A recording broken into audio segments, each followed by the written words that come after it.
नमस्कार साथियों, अनुपम मित्र के इस डिजिटल प्लेटफॉर्म पर मैं ललित कुमार आपका हार्दिक स्वागत करता हूं। साथियों, आज हम जानेंगे कि ईवीएम मशीन से कैसे होती है वोटों की गिनती, किस प्रकार से वोटों को गिना जाता है, इसके बारे में हम जानकारी प्राप्त करेंगे। किसी विधानसभा क्षेत्र में चुनाव कराने की जिम्मेदारी रिटर्निंग ऑफिसर आरओ की होती है। आरओ सरकार या किसी लोकल अथॉरिटी के वे ऑफिसर होते हैं जिन्हें चुनाव आयोग ये जिम्मेदारी सौंपता है।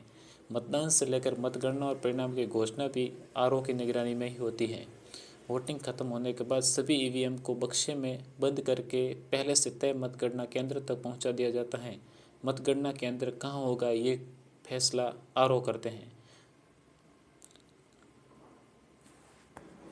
वोटिंग खत्म होने के बाद ईवीएम को मतगणना केंद्र तक पहुंचाया जाता है। यहाँ पर बने स्ट्रांग रूम में ईवीएम बंद कर दी जाती है और दरवाजे सील कर दिए देते हैं। स्ट्रांग रूम की सुरक्षा पैरामिलिट्री फोर्सेस के जिम्मे होती है।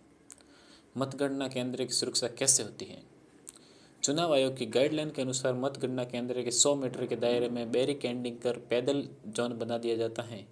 काउंटिंग सेंटर पर 3 स्तर का सुरक्षा घेरा रहता है। पहला घेरा पैदल जोन की सीमा पर, दूसरा परिसर के गेट पर और तीसरा काउंटिंग हॉल के दरवाजे पर। मतगणना केंद्र की सुरक्षा ड्यूटी में राज्य की पुलिस के अलावा राष्ट्रीय केंद्रीय बल बीएसएफ, सीआरपीएफ, सीआईएसएफ, आईटीबीपी आदि भी रहते हैं।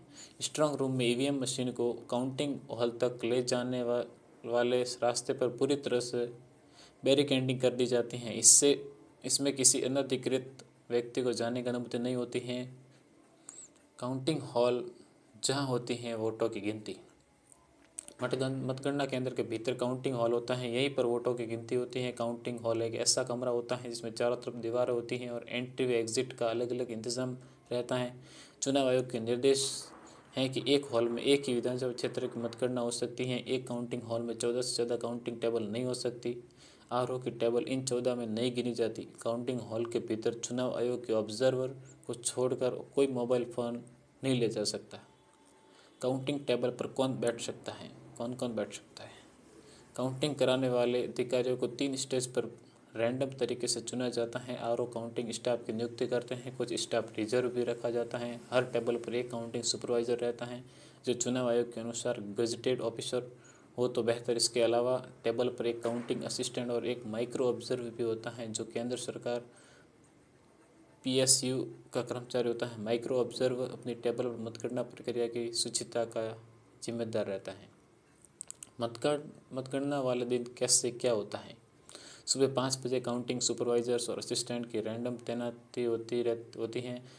तय समय पर आरओ उम्मीदवार, चुनाव एजेंट्स और ईसीआई ऑब्जर्वर की मौजूदगी में स्ट्रांग रूम को खोला जाता है। लॉन्ग बुक में एंट्री के बाद ताले की सील चेक की जाती है और फिर तोड़ी जाती है। पूरी प्रक्रिया का डेट टाइम स्टैम्प के साथ वीडियो बनाया जाता है। ईवीएम्स को काउंटिंग हॉल में टेबल तक लाया जाता है। रिटर्निंग ऑफिसर की निगरानी में सुबह 8 बजे मतगणना शुरू होती है।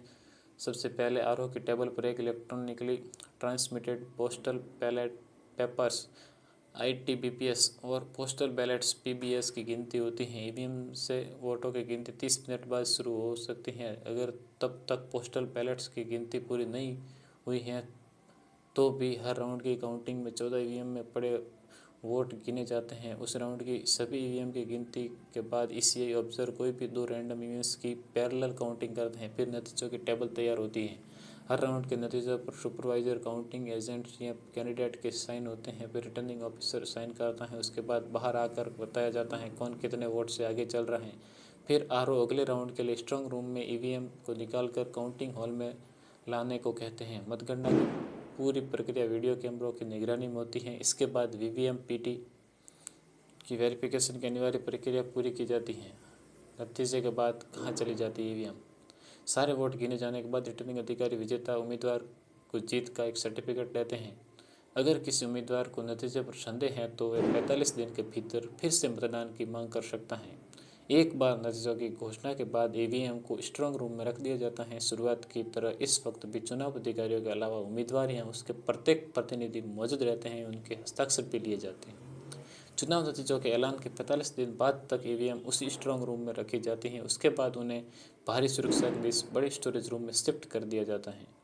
चूँकि देश भर में कहीं न कहीं चुनाव होते ही रहते हैं, ज़रूरत पड़ने पर ईवीएम को स्टोरेज रूम से निकाल कर पहुँचा दिया जाता है। इन सब के बीच चुनाव आयोग